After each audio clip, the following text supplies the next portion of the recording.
Assalamualaikum warahmatullahi wabarakatuh. Perkenalkan, saya Cindy Febrina dengan NIM 200320125. Pada video kali ini, saya akan memaparkan materi tentang GAP pada mata kuliah Manajemen Mutu Produk Pertanian kelas 7C. Good Agriculture Practices atau disingkat GAP adalah salah satu sistem sertifikasi dalam praktik budidaya tanaman yang baik sesuai dengan standar yang ditentukan. Munculnya era perdagangan bebas menuntut siapapun untuk meningkatkan kualitas karena pada era ini tidak lagi tergantung pada hambatan tarif, melainkan terhadap quality barrier. Hanya produk berkualitas saja yang sudah disepakati bersama, baik dari mutu dan keamanan produk yang dapat keluar masuk dari suatu negara. Untuk mewujudkan hal tersebut, maka produsen harus menaati peraturan yang berlaku dalam menghasilkan produknya sesuai dengan standar yang ditentukan. Seperti halnya dalam budidaya tanaman yang baik dalam hal pangan, hortikultura maupun perkebunan.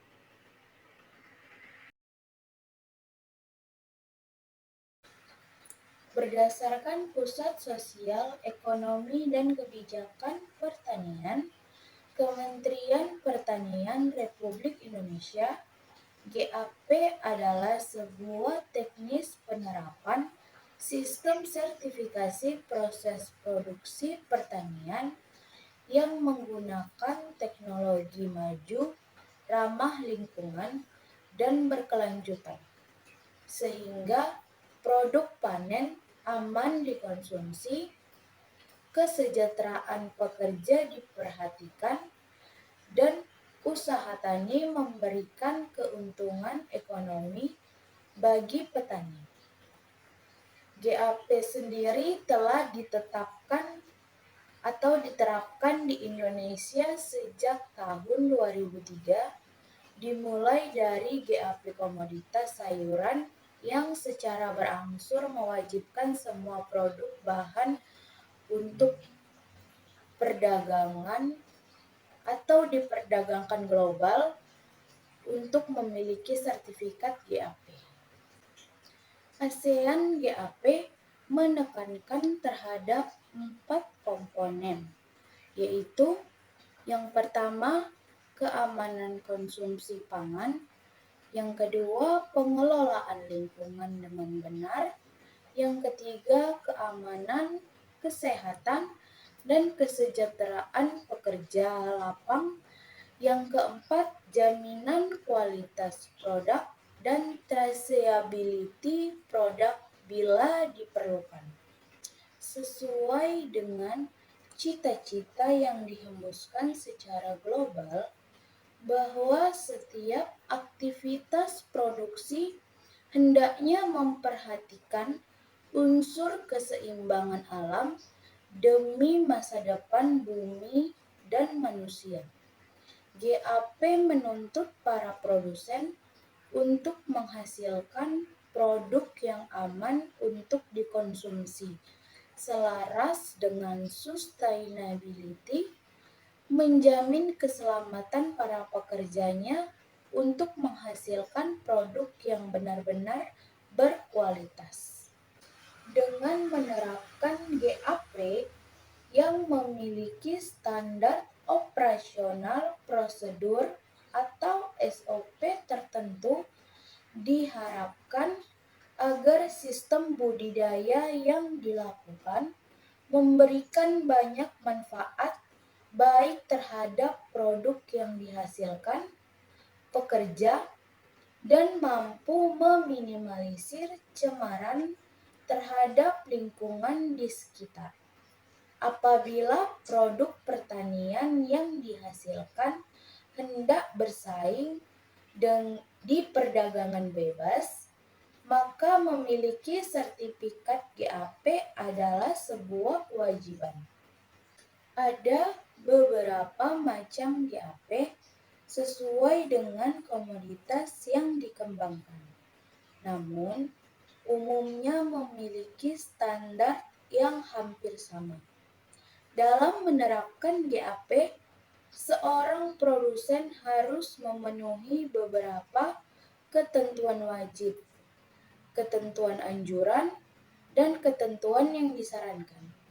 Untuk tulisan kali ini akan dibahas mengenai beberapa ketentuan GAP, buah-buahan sebagai gambaran. Adapun beberapa tujuan dari GAP yaitu sebagai berikut. Meningkatkan produksi dan produktivitas. Yang kedua, meningkatkan mutu hasil termasuk keamanan konsumsi. Yang ketiga, meningkatkan efisiensi produksi dan daya saing. Yang keempat, memperbaiki efisiensi penggunaan sumber daya alam. Yang kelima, mempertahankan kesuburan lahan, kelestarian lingkungan, dan sistem produksi yang berkelanjutan. Yang ketujuh, mendorong petani dan kelompok tani untuk memiliki sikap mental yang bertanggung jawab terhadap kesehatan dan keamanan diri dan lingkungan.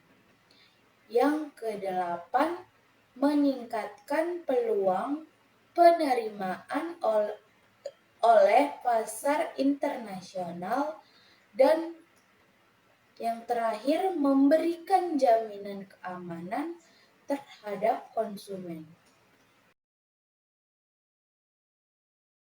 Tahapan kegiatan pelaksanaan penerapan GAP SOP adalah sebagai berikut. Yang pertama, melakukan sosialisasi GAP. Yang kedua, penyusunan dan perbanyakan SOP budidaya. Yang ketiga, penerapan GAP budidaya. Yang keempat, identifikasi kebun. Yang kelima, penilaian kebun. Yang keenam, kebun atau layan usaha tercatat. Yang ketujuh, penghargaan kebun. Yang kedelapan, labelisasi produk prima. Untuk mempercepat penerapan GAP, dilakukan hal-hal sebagai berikut. Yang pertama, mendorong terwujudnya supply chain management, merubah paradigma pola produksi menjadi market driven. Yang ketiga, mendorong peran supermarket.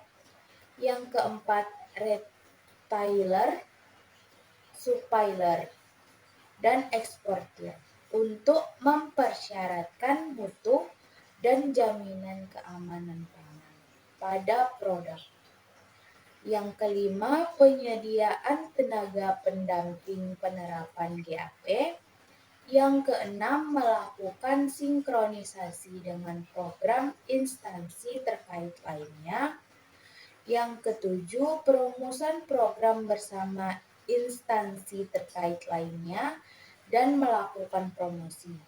Yang kedelapan, target kuantitatif pencapaian kebun GAP tercantum dalam Renstra Departemen Pertanian.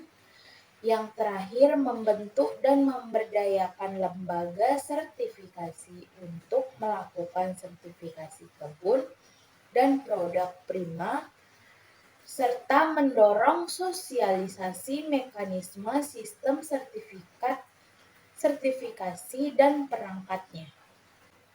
Walaupun belum semua komoditas pertanian di Indonesia menerapkan GAP dalam pengembangan agribisnisnya, namun penerbitan Permentan tersebut merupakan sebuah langkah maju dan merupakan dasar hukum yang jelas atas pelaksanaan GAP di Indonesia.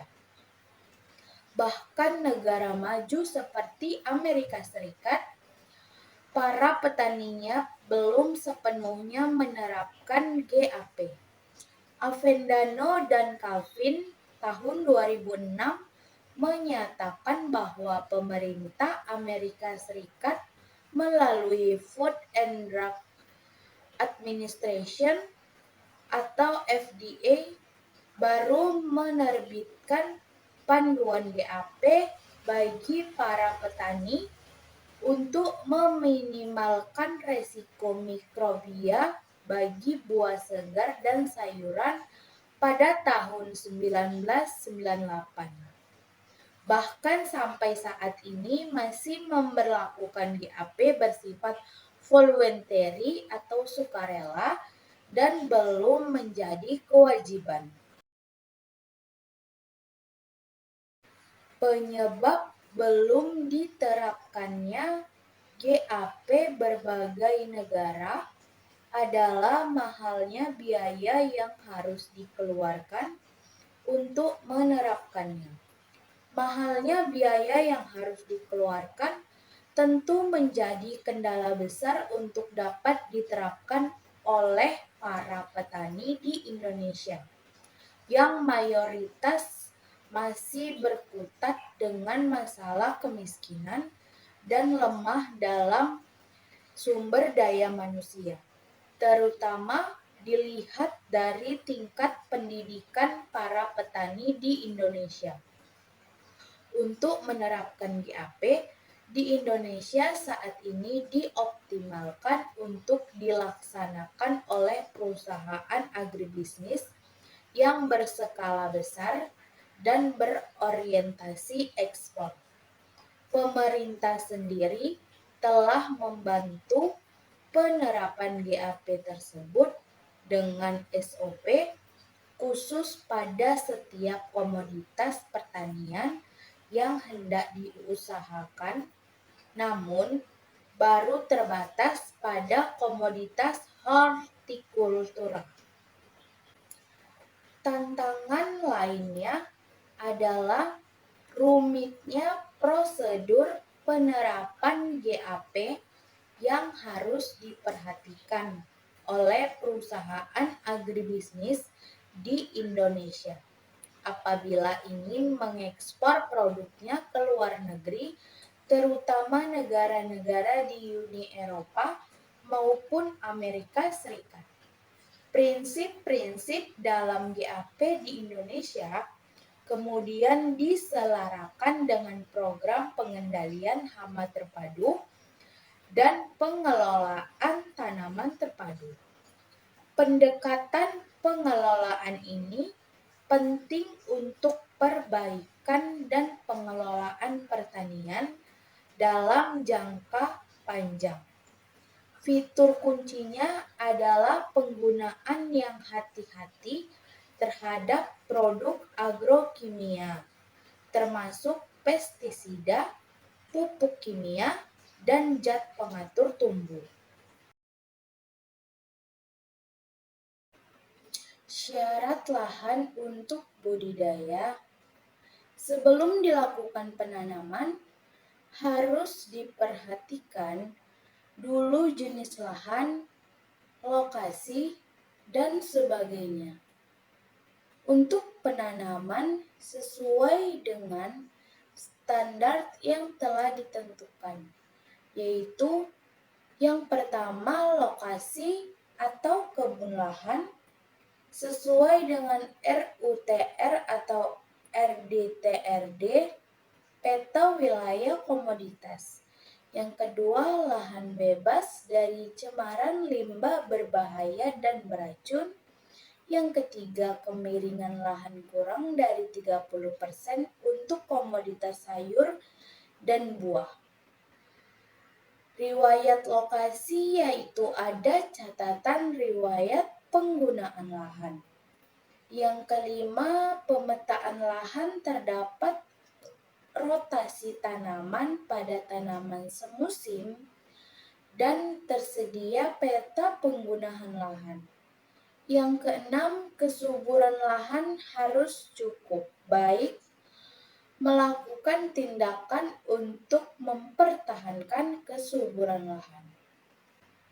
Yang ketujuh, penyiapan lahan dilakukan dengan cara yang dapat memperbaiki atau memelihara struktur tanah, dapat menghindari erosi, pemberian bahan kimia untuk penyiapan lahan dan media tanam agar tidak mencemari lingkungan. Yang terakhir yaitu media tanam.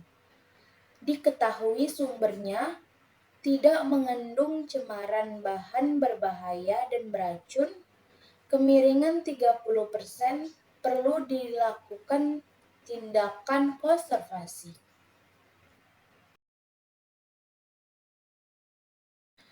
Selanjutnya, persiapan lahan tanaman buah yang baik. Yang pertama, persiapan lahan. Aspek agroklimat untuk tanaman buah diantaranya adalah ketinggian tempat 700 mdpl, curah hujan rata-rata 450 mm per bulan, jenis tanah coklat latosol, pH tanah 5,5-6, kelembaban udara 50-80%, suhu udara 25-32 derajat Celcius. Yang kedua, pengolahan lahan miring atau jurang. Jenis pengolahan lahan tanahnya, apakah OTM olah tanah maksimum, OTK olah tanah konservasi, atau TOT tanpa olah tanah. Penentuan yang ketiga, penentuan jarak tanam. Jarak tanam terlalu rapat untuk tanaman buah akan menciptakan iklim mikro kurang cocok untuk tanaman, pertumbuhan kurang baik, dan produktivitas rendah, sehingga diperlukan jarak tanam ideal. Jarak tanam yang ideal untuk tanaman buah adalah 10 x 10 meter atau 8 x 10 meter. Untuk seluas 1 hektar yang menggunakan jarak tanam 10 x 10 meter, maka diperlukan bibit 110 pohon. Sedangkan jarak tanam 10 x 8 meter diperlukan bibit 137 pohon. Yang keempat, pembuatan lubang tanam.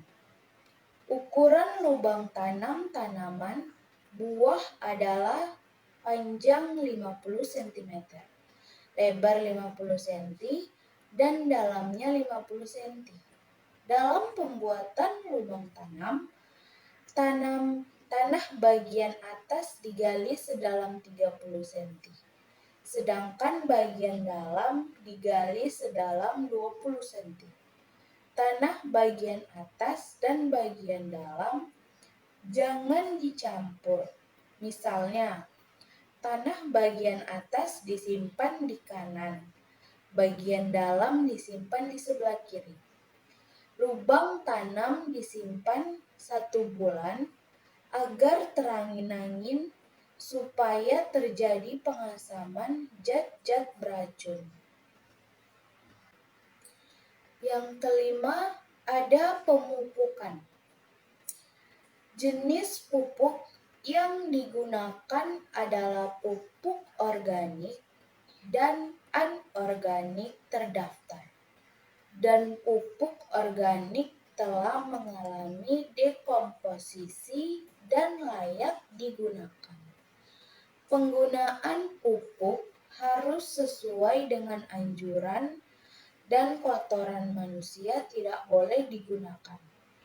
Pupuk harus disimpan pada tempat aman, kering, terlindungi, dan bersih.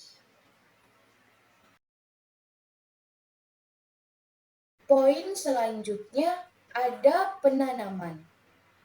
Penanaman harus menggunakan benih dari varietas unggul dan bersertifikat. Label benih harus disimpan untuk memudahkan penelusuran apabila terjadi ketidaksesuaian pada saat budidaya dan apabila memberikan perlakuan benih dengan bahan kimia harus sesuai dengan anjuran. Selanjutnya, penanaman dilakukan pada awal musim hujan. Dilakukan pagi hari pada pukul 6 sampai 9 WIB agar bibit tidak mati akibat terkena suhu panas sinar matahari. Usahakan setiap area tanah diberi jerami atau media daun kering supaya tingkat kelembaban tanah tetap optimal. Biarkan penutup tersebut selama 2-3 bulan, setelah itu baru dibersihkan.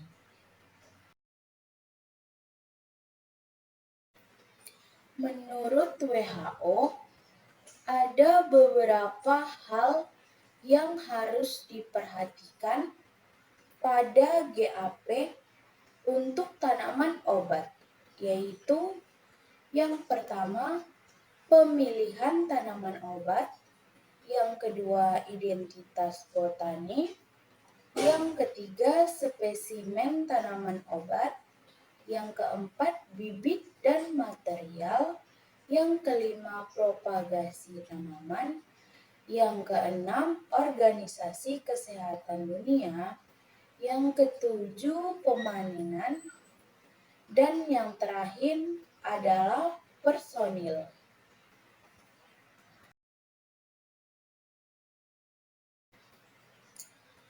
Yang pertama, pemilihan tanaman obat. Pemilihan tanaman obat harus sesuai dengan farmakope nasional atau dokumen sejenis pada negara tersebut atau negara lain jika negara bersangkutan tidak ada. Tanaman obat yang baru diperkenalkan harus diidentifikasi dan tercatat sebagai bahan baku yang digunakan pada pengobatan tradisional di negara asal tanaman.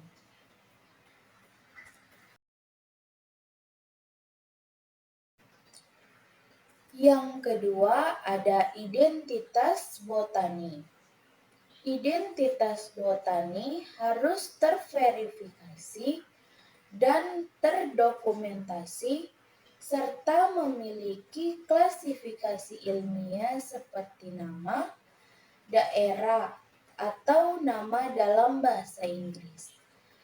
Nama budidaya ekotype, chemotype, atau phenotype sebaiknya tersedia dan sesuai pada hasil budidaya yang diperdagangkan.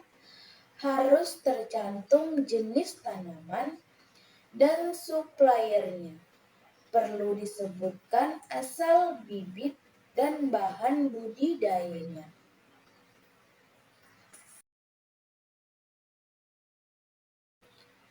Yang ketiga, ada spesies tanaman obat.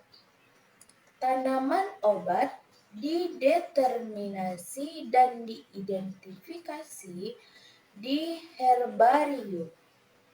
Bila memungkinkan, dilakukan perbandingan ciri genetik serta hasil dokumentasi dan identifikasi harus disertakan dalam dokumen pendaftaran obat bahan alam. Yang keempat, bibit dan material.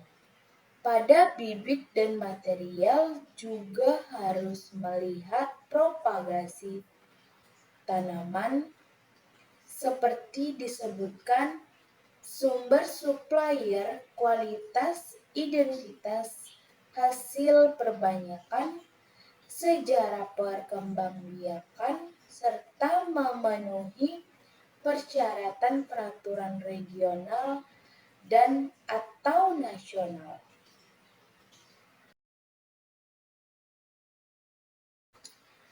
Yang kelima ada kultivasi atau penanaman. Pada kultivasi atau penanaman dapat menggunakan sistem tumpang sari dengan melihat beberapa faktor yang sudah ditentukan, yaitu pemilihan tempat, dampak ekologi dan sosial, iklim, tanah, pengairan dan pembuangan, pemeliharaan, dan yang terakhir, perlindungan tanaman.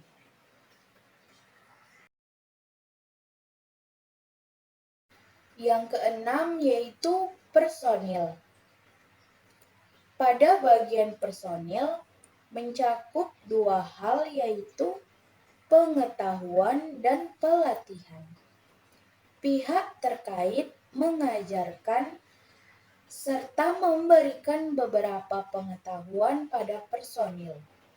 Pengetahuan itu mencakup identifikasi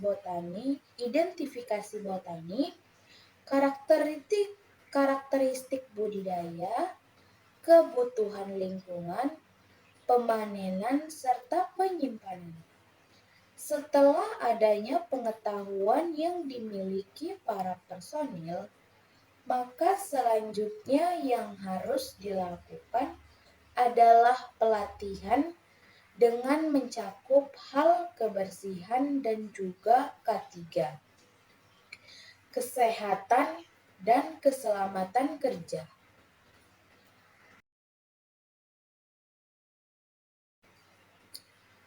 Dampak penerapan Good Agricultural Practice menerapkan sistem GAP dalam budidaya pertanian tentu bermanfaat bagi manusia maupun lingkungan.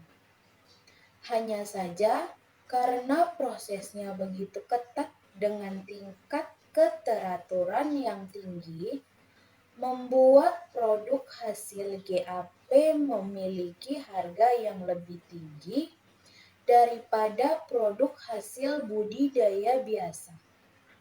Produk yang bersertifikat GAP tentu memiliki jaminan tersendiri bagi konsumen apabila nanti ditemukan ketidaksesuaian, karena melalui GAP semuanya tercatat dan terdata sejak pemilihan lahan hingga produk yang dihasilkan.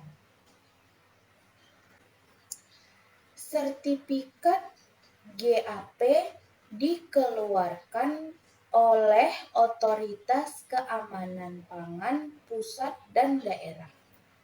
Apabila nanti sudah memiliki sertifikat GAP, maka seorang produsen bisa mendapatkan sertifikat prima untuk produk pangan segar dengan melengkapi SOP dan registrasi kebun.